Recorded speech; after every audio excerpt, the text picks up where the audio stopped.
It was 4:30 a.m. at the Capital City Airport in Springfield, Illinois.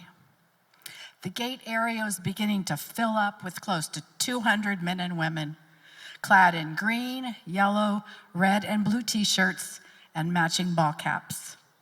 Each person had a special name tag lanyard around their neck. Coffee and donuts were abundantly available. The anticipation and excitement were contagious and beginning to grow. This morning was the departure of a Land of Lincoln honor flight, preparing to board and fly to Washington, D.C. The flight was full of dozens of veterans and their guardians who would spend the day visiting the many memorials that honor those who have served in World War II, the Korean and Vietnam Wars. I was wearing a green t-shirt as I was proudly serving as a guardian for a World War II veteran on his special trip. Fred was 88 years old and not in good health, so they assigned him to me because I am a nurse. He was so excited to see Washington, especially the Air and Space Museum. He was retired from Ozark Airlines and could not wait to see the Enola Gay. When we arrived at Ronald Reagan National Airport, we were greeted with fanfare equal to a parade. The airport was lined with hundreds of local residents thanking these veterans for their service, with music playing all around. At the end of the receiving line, we stopped for the presentation of the colors ceremony. If you had a single patriotic bone in your body, you were moved to tears. Our entourage then boarded 3 tour buses, and our long day commenced. We visited the war and military memorials, the Air and Space Museum, and we were honored guests at the changing of the guard ceremony at the Tomb of the Unknown Soldier. Did you know that as the guard patrols the tomb, he intentionally scuffs the heel of his shoe to acknowledge the presence of honor flight veterans? After a very long and inspirational and educational day, we boarded our flight for the return home. On the way home, there was mail call on the plane, and veterans received letters of thanks for their service, regardless that it had been many years ago. As the veterans deplaned in Springfield, they were greeted once again with pomp and circumstance. The airport was lined with people thanking them for their service. Experiencing the honor flight was especially meaningful to me. Though I was there as a guardian for Fred, most people had no idea that I too am a veteran. While I did not serve during one of these wars,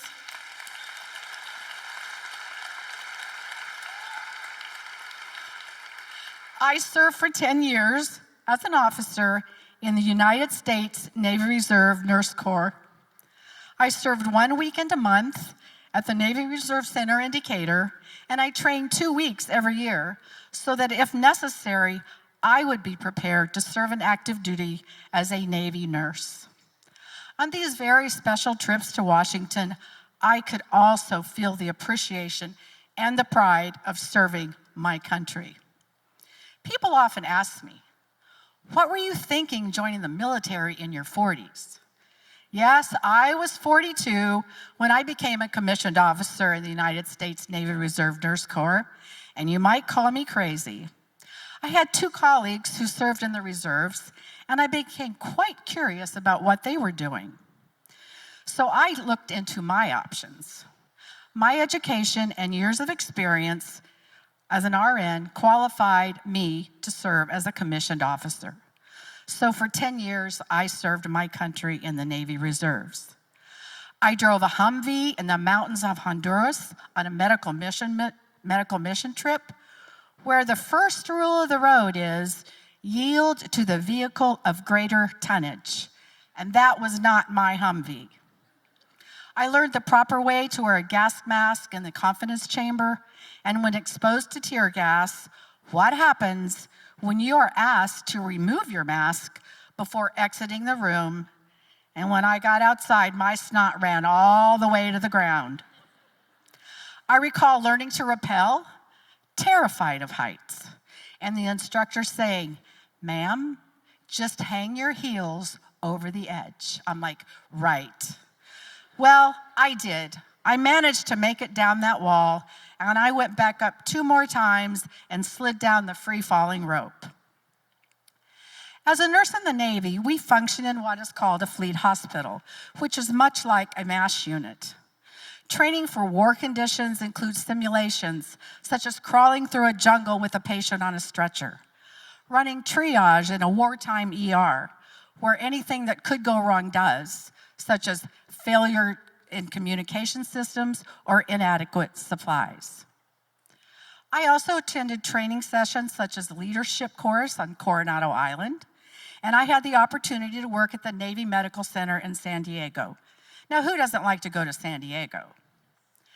My monthly weekends were mostly at the Decatur Navy Reserve Center, where we provided medical support to all the reservists, ensuring that they were ready should they be called to active duty. Reservists were required to complete certain physical timed exercises so they would be prepared. This included push-ups, sit-ups, and a cardio test of a run or a swim.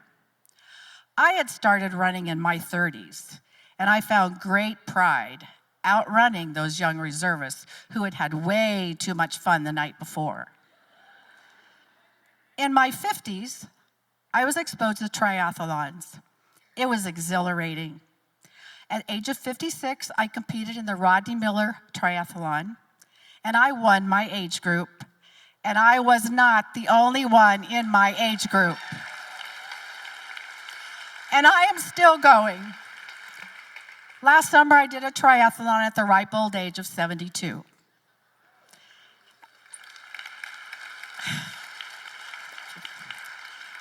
After all of my years as a nurse, as a commissioned officer, and after spending my entire career of taking care of others, running and competing is something I continue to do for me.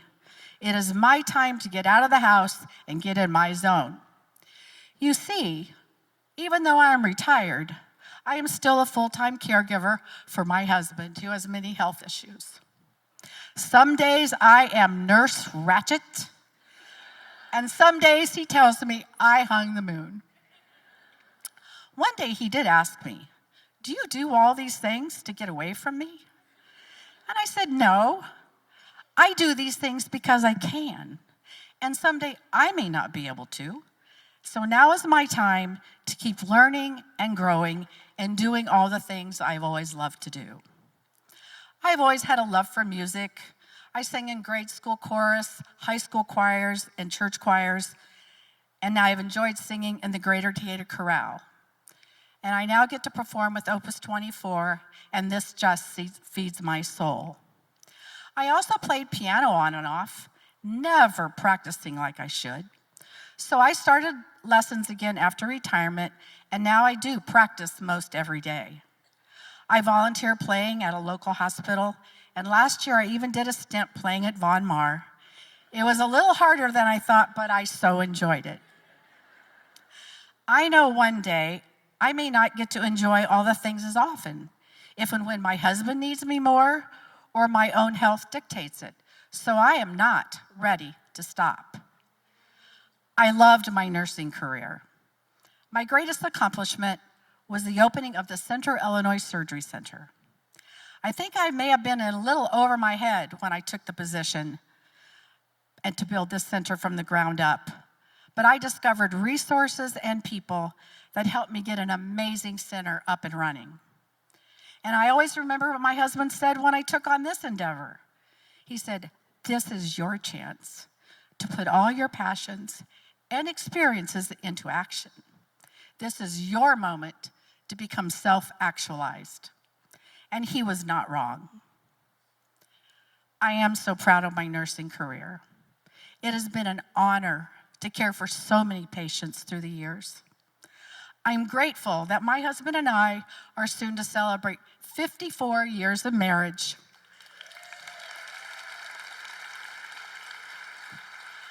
And it is my honor that because of my nursing experience, I can take care of him. You know, in these golden years, those vows of in sickness and in health can take on a whole new meaning. I am honored by the love my children and grandchildren show me. I am blessed that my body still honors my desire to keep running, and I just adore that posse of friends that keeps me moving. I continue to keep music in my life for the joy that it brings me, and I am honored that I get to share that joy with others when I play. And I am honored beyond words that with each of the 3 honor flights I was invited on to escort one of our veterans as he is being celebrated for his service, for a brief moment, I see the world through his eyes and all that we are fighting for.